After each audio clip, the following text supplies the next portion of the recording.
పార్టీల కలయిక ఏదైతే ఉందో అది అధికారంలోకి వచ్చింది గురుగారు. ఏది ఆంధ్రప్రదేశ్ అధికారంలోకి వచ్చింది కాబట్టి మీరు ఎన్నికల ఫలితాలు వెలువడే కొద్ది రోజుల ముందు మీరేంటంటే సినిమా పరిశ్రమ ఆంధ్రప్రదేశ్లో కూడా అభివృద్ధి చెందాలంటే ఈ కలయికలో వీళ్ళు రేపు విజయం సాధిస్తే వీళ్ళ యొక్క పాత్ర చాలా ఉంటుంది, ఉండాలి, వీళ్ళు బాధ్యత వహించాలి అని మీరు బాలకృష్ణ గారిని, పవన్ కళ్యాణ్ గారిని మీరు వాళ్ళ పేర్లను మీరు ప్రస్తావించడం కూడా జరిగింది. ఇప్పుడు ఆ కలయికలో ఇవాళ వాళ్ళు కనీవిని ఎరుగని ఫలితాలు గతంలో ఎప్పుడు ఆంధ్రప్రదేశ్ కాదు కదా, ఉమ్మడి రాష్ట్రాల్లో కూడా రానటువంటి ఫలితాలు ఇవాళ వచ్చినాయి. ఆ ఫలితాలు వాళ్ళు అక్కడ సాధించి ఇప్పుడు అధికారంలోకి వచ్చారు.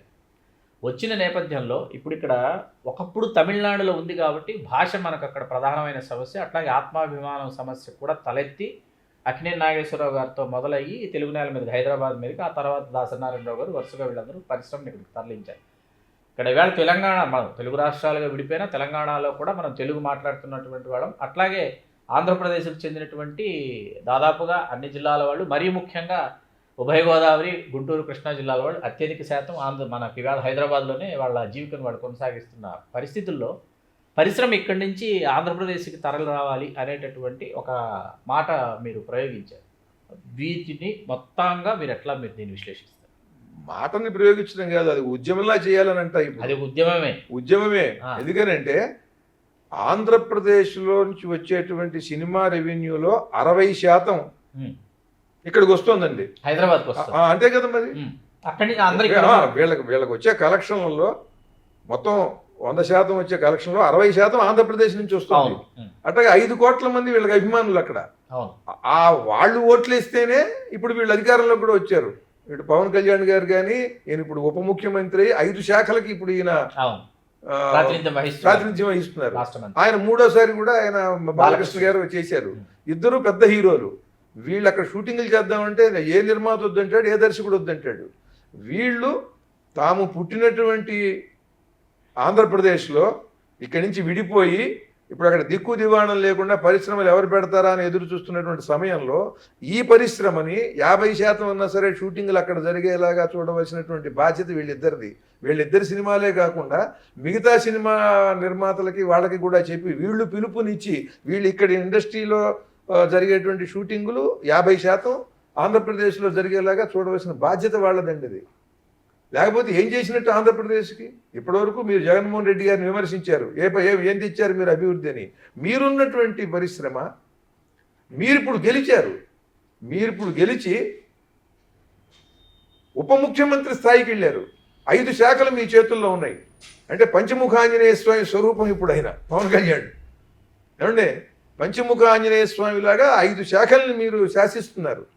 మరి ఇప్పుడు మీరు మీ షూటింగులు అక్కడ, మీ ఆడియో ఫంక్షన్ ఈవెంట్లు, మీ దినోత్సవాలు, కనీసం ఇండోర్ షూటింగ్లు అన్నా సరే మీరు చేసుకోవచ్చు. విశాఖపట్నం చేయండి, విజయవాడ చేయండి, నెల్లూరు చేయండి, గుంటూరు చేయండి, రాజమండ్రి, కాకినాడ లొకేషన్స్ మీరు చేయండి.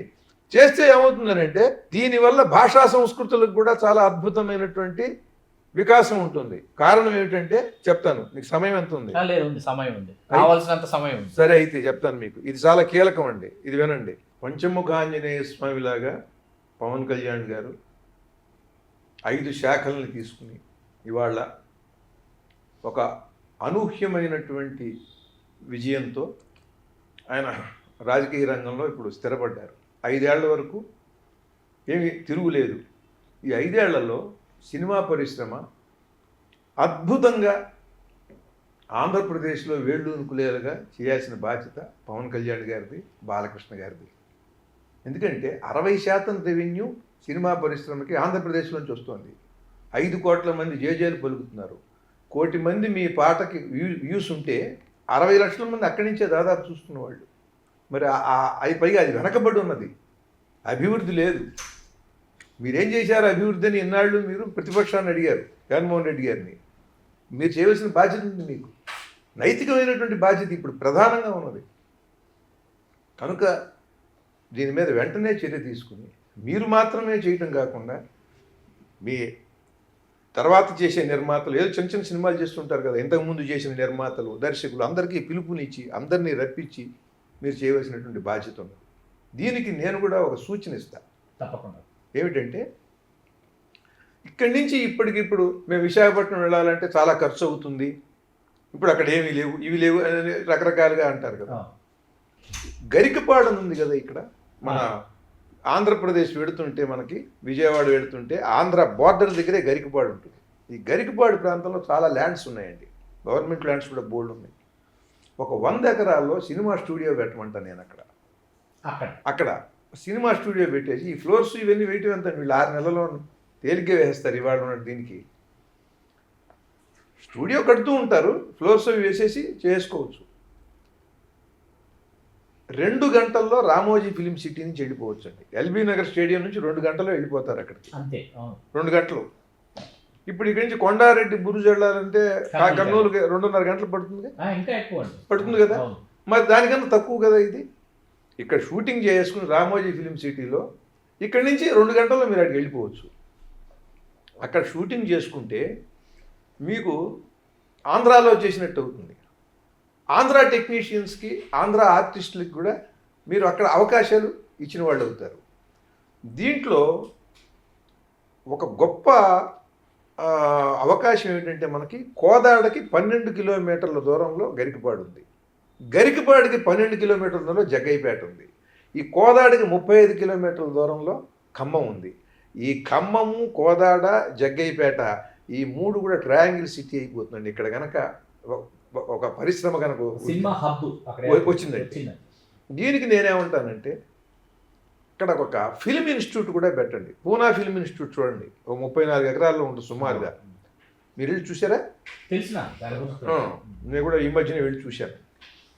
చాలా అద్భుతంగా, వాళ్ళంటే ఎప్పుడో ఏదో కట్టే ఏదో విషయం, ఇప్పుడు మనం చాలా చక్కగా కట్టిస్తున్నాం. మహామేధావులు ఉన్నారు, అద్భుతమైనటువంటి వ్యాపారవేత్తలు ఉన్నారు, పారిశ్రామికవేత్తలు. ఒక ఫిలిం స్టూడియో కడితే, ఆంధ్రాలో ఫిలిం స్టూడియో లేదు ఎక్కడ చూడండి. ఒక అద్భుతమైన ఫిలిం స్టూడియో, ఫిలిం ఇన్స్టిట్యూట్ ఒకే దగ్గర దీంట్లోనే ఒక 100 ఎకరాలు అది కడితే 100 కడితే 200 ఎకరాలు తీసుకుని చేయొచ్చు. అది వాళ్ళ వీలుని బట్టి. ఇవాళ 10 ఎకరాలు ఉంటే చాలండి, బాహుబలి లాంటి ఆర్ఆర్ లాంటి 1000 కోట్ల సినిమా తీసి చేయొచ్చు ఇవాళ టెక్నాలజీకి.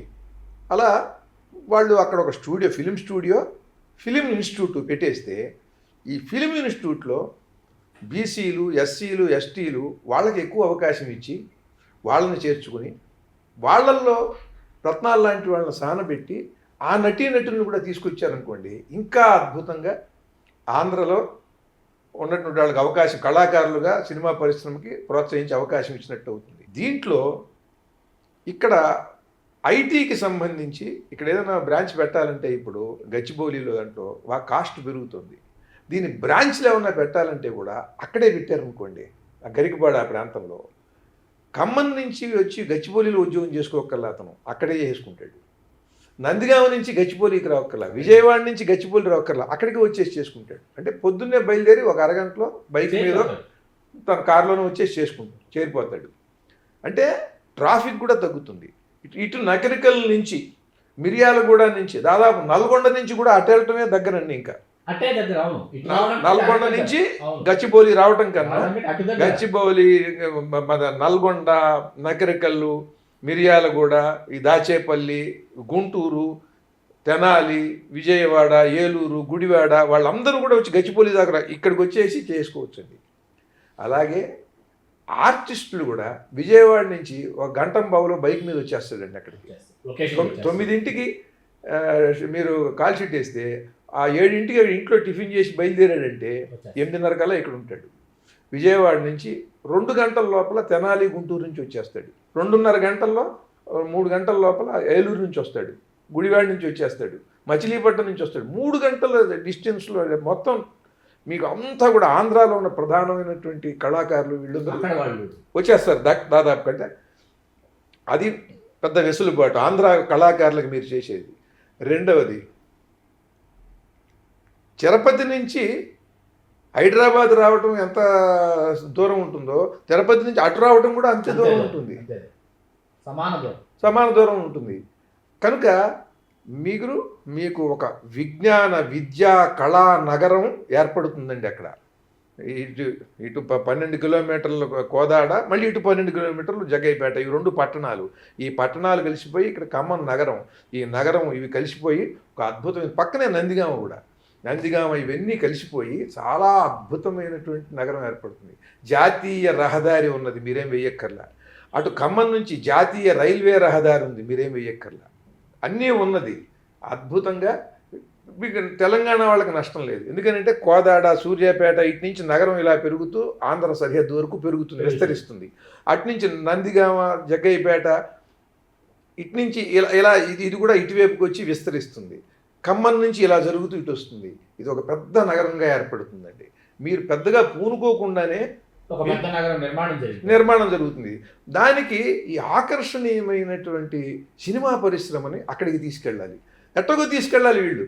ఇప్పుడు ఇక్కడి నుంచి విశాఖపట్నం వెళ్ళి చేసుకునే వాళ్ళు చేసుకుంటారు, బీచ్ ఏవి కావాలనుకునేవాళ్ళు. ఇంకొకటి బీచ్, సూర్యలంక బీచ్ డెవలప్ చేస్తే, సూర్యలంక బీచ్ని డెవలప్ చేస్తే ఈ గరికపాడు నుంచి 2.5 గంటల్లో వెళ్ళిపోతారు. 2.5-3 గంటల్లో మళ్ళీ అక్కడ బీచ్ దగ్గర ఉంటారు. మీకు విశాఖపట్నానికే వెళ్ళక్కల, ప్రత్యేకించి ఆ నగరము దానికోసం వెళ్ళాలనుకునే వాళ్ళు వెడతారు. మీకు ఇక్కడ అంత అద్భుతంగా మీకు డెవలప్మెంట్ ఉంటుంది. పైగా ఇప్పుడు అమరావతి కూడా అక్కడ బాగా డెవలప్ చేస్తారు కనుక ఇక్కడ ఇది కూడా దీనంతటా అది మీరు డెవలప్ చేయాలి అమరావతి దగ్గర. ఇది దానంతటా అది డెవలప్ అవుతుంది ఇది ఇలా చేసినట్టయితే. కనుక ఈ దిశగా చూసినట్టయితే ఇక్కడ దీనికి తోడేమంటానంటే, నేను అక్కడే ఆంధ్రప్రదేశ్ విద్యాశాఖ మంత్రి నిలయం అక్కడ ఉండాలి. అట్లాగే సాంస్కృతిక శాఖ మంత్రి నిలయం, భాషా శాఖ మంత్రి నిలయం అక్కడ ఉంటే, అకాడమీ, సాహిత్య అకాడమీ ఇటువంటివి ఉంటే, ఇంత సాహిత్యంతో, విద్యతో, కళతో, ఈ ఐటీ విజ్ఞానంతో, ఈ సినిమా పరిశ్రమతో అక్కడ ప్రత్యేకమైనటువంటి ఒక సంస్కృతి కేంద్రంగా ఉంటుందండి. విద్యా విజ్ఞాన కళా నగరంగా అది అక్కడ ఉంటుంది, బాసిల్తుంది. దానికి మీరు ప్రత్యేకించి రోడ్లే ఇక్కర్లా. ఇటు జాతీయ రహదారి ఉంది, అటు జాతీయ రైల్వే రహదారి ఉంది, ఈయన మధ్యన ఇలా ఏర్పడుతుంది. ఇలా చేస్తే ఇక్కడి నుంచి 2 గంటల్లో వెళ్ళిపోవచ్చు. 50% షూటింగ్లు ఇక్కడ చేసుకోవచ్చు, 50% అక్కడ చేసుకోవచ్చు. ఇది నా సూచన. దీనికి తోడు మన కథని బట్టి మీరు కొండారెడ్డి బురుజు దగ్గరికి వెళ్ళొచ్చు, రాయలసీమలో డెవలప్ చేసుకోవచ్చు, విశాఖపట్నం వెళ్ళొచ్చు, రాజమండ్రి వెళ్ళొచ్చు, పచ్చని పొలాల కోసం ఏదైనా వెళ్ళొచ్చు. కనుక ఈ దిశగా కూడా ఆలోచించి ఇక్కడ ఉండేటువంటి సినిమా పరిశ్రమలో పెద్దలు, వ్యాపార దిగ్గజాలు, నిపుణులు వీళ్లతో కూడా చేసి చెంది కొంతమందికి స్థలాలు లేనటువంటి వాళ్ళకు కూడా అక్కడ మీరు కొంత ఇక్కడ ఏంటి ఒక 67 ఎకరాలు ఇస్తే ఇక్కడ ఎంత దాదాపు 4,000 మంది ఇక్కడ చిత్రపూరి కాలనీలో అందరూ ఉన్నారు కదా. అట్లాగే మీరు కూడా అక్కడ ఒక 100 ఎకరాలు కనుక ఇవ్వగలిగింది అని అంటే, రాష్ట్ర ప్రభుత్వం బోర్డంత గవర్నమెంట్ ల్యాండ్ ఉంది అక్కడ. నేను చూసి మాట్లాడుతున్నా, చూడకుండా కాదు, అక్కడ ఉన్నది తీసుకుని చేస్తే చాలా అద్భుతమైనటువంటి నగరంగా ఉంటుంది. దానికి ఒక ప్రత్యేక నగరం అది. 2 రాష్ట్రాల సరిహద్దుల్లో ఒక మహానగర నిర్మాణం అనేటువంటి దానంతటా జరుగుతుంది. అలా ఒరిస్సా దగ్గర జరిగే అవకాశం ఉందా? లేదు. లేదు. బెంగళూరు దగ్గర కర్ణాటకతో జరిగే అవకాశం ఉందా? లేదు. తమిళనాడుతో జరిగే అవకాశం ఉందా? లేదు. ఒక్క ఆంధ్ర తెలంగాణలకి మధ్య జరిగేది. దీనివల్ల ఆంధ్ర తెలంగాణలకి ఈ రెండిటికి కూడా లాభం ఉంటుంది, రెండిటికి లాభం ఉంటుంది. అటువంటిది నా ఆలోచన. అది ఇంకా నిపుణులు ఉంటారు, మేధావులు ఉంటారు, వాళ్ళతో కూర్చుని చేసి ఈ 5 ఏళ్లలో దీని స్వరూపం మొత్తం కూడా మార్చి 25 ఏళ్లలో జరిగే అభివృద్ధి 5 ఏళ్లలో జరుగుతుంది. ఇటువంటిది చేస్తే అది నిలిచిపోతుంది. దీనివల్ల ఇలా నాయకత్వం దీన్ని పూనుకుని చేసినట్లయితే పవన్ కళ్యాణ్ గారి నాయకత్వానికి కూడా ఒక విలువ వస్తుంది. రేపు ఎన్నికలకి మీరేం చేశారు అని అంటే అది స్పష్టంగా ఎవరు అడగరు. మీరేం చేశారో జనం చెబుతూ ఉంటారు, మనం చెప్పక్కర్లేదండి. మనం ఇది చేసాం అది చేసాం అని మనం ఎవరు చెప్పక్కర్లా. మనం ఏం చేసాం అనేది జనం చెబుతుంటారు. Please do subscribe to Telugu Rajyam channel. Please do subscribe to Telugu Rajyam channel. Please do subscribe to Telugu Rajyam channel. Hi అండి, నేను మీ ఆర్పీని, నెల్లూరు పెద్దారెడ్డి చేపల పులుసు ఓనర్ని. మీరు తెలుగు రాజ్యం అనే ఈ యూట్యూబ్ ఛానల్ సబ్స్క్రైబ్ చేసుకుని మంచి మంచి వీడియోలతో వస్తారు. Thank you so much. Hi people, I'm Sonakshi Verma and you please watch Telugu Rajyam and please subscribe to the channel.